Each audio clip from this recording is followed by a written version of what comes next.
For 123 years, British monarchs were also the head of a powerful German kingdom. But how did the British monarchs become princes 400 miles away in Hanover, and why did the British Parliament call this union a massive strategic nightmare? To understand this, we need to talk about one of 17th century England's greatest fears, a Catholic French-backed king. Following the Glorious Revolution in 1688, deposing the Catholic King James II in favor of the Protestant King and Queen William and Mary, the English Parliament wanted to permanently exclude Catholics from the throne. After William's death in 1702, the throne passed to Mary's sister, Anne.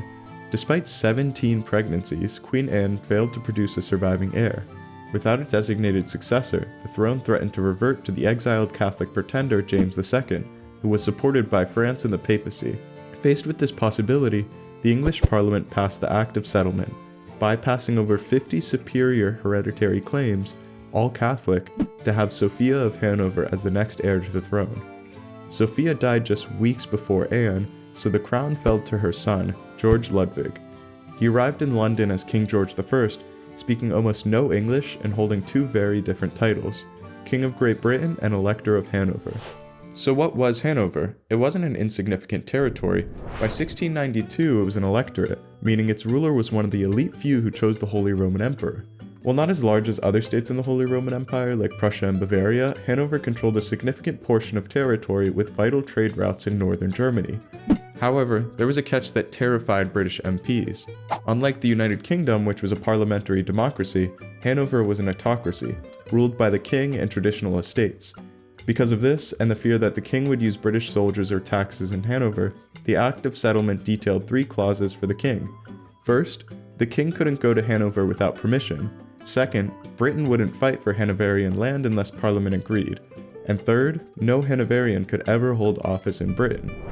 Though not everything went well for the British. George I established the German Chancery, an institution staffed by Hanoverian ministers who helped the king rule from London.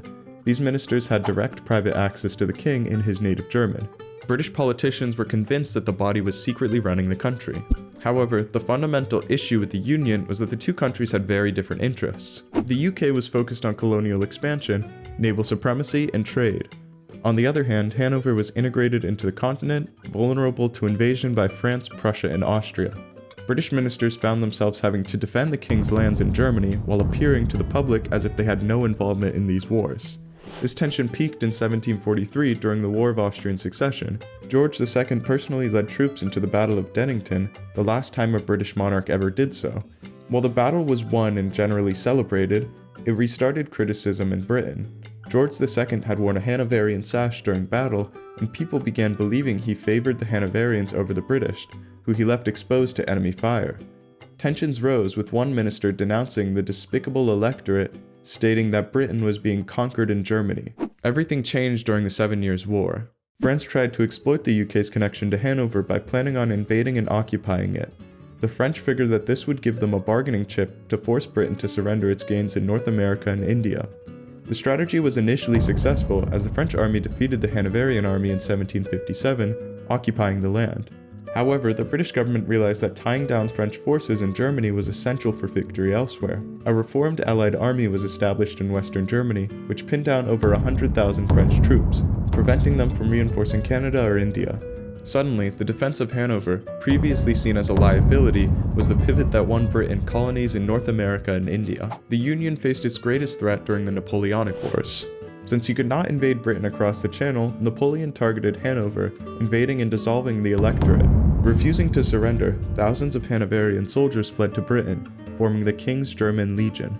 These elite troops fought in every major theater, famously holding the line at Waterloo. After the end of the war, the Congress of Vienna upgraded Hanover's status to a kingdom, restoring George III as king. The last years of the Union were defined by a slow breakup of the two kingdoms. During this period, Britain went through serious changes, embracing liberalism and reform. On the other hand, Hanover remained conservative and aristocratic. The end of the Union came in June 1837. When King William IV died without an heir, the British crown passed to his niece, Victoria, but Hanover followed Salic law, which did not allow a woman to sit on the throne if a male heir existed. The crown of Hanover passed to Victoria's unpopular uncle, Ernest Augustus. After 123 years, the personal union was over. Though the British weren't sad about this, they were relieved to be finally done with the continent. Hanover's independence was short-lived. In 1866, it sided with Austria against Prussia in the Austro-Prussian War and was promptly annexed, ending the kingdom forever. Today, you can still see the White Horse of Hanover on old British coins and pub signs. It was a centuries-long marriage that forced the island of Britain to care about the heart of Europe, a connection that shaped the modern world.